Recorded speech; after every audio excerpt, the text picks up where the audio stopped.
திருமண கொண்டாட்டம் நம் குடும்ப ஆர்ப்பாட்டம் என் உலகத்தையும் வாழும் அதிசய கல்யாணம் நம் இதயம் வரையும் கோலம் என் உலகத்தையும் வாழும் உள்ளம் பாடும் பாடம் நம் கதை சொல்லும் பாடம்.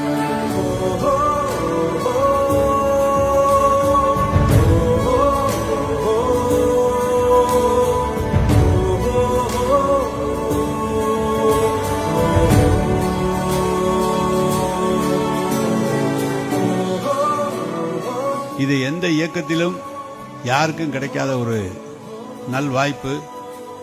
மற்ற இயக்கங்களில் தொண்டர்கள் இருக்கிறார்கள், தலைவர்கள் இருக்கிறார்கள். ஆனால் அனைவரும் இதுபோல் குடும்பத்தோடு சென்று மணமக்களை வாழ்த்துவது, திருமணத்தை நடத்தி வைப்பது என்பது வேறு எந்த இயக்கத்திலும் காணாத காட்சி. நம்முடைய கலைஞர்களுடைய குடும்பம் மட்டும்தான். தொண்டர்கள் அவருடைய விருப்பத்துக்கேற்ப குடும்ப சகிதமாக வந்து இந்த திருமண விழாவை நடத்தி வைத்து வாழ்த்துவது என்பது நமக்கு கிடைத்த பெரிய பேரு. தலைவருக்கு மிக நெருக்கமாக இருந்து காரோட்டி கண்ணப்பன் என்று கலைஞர்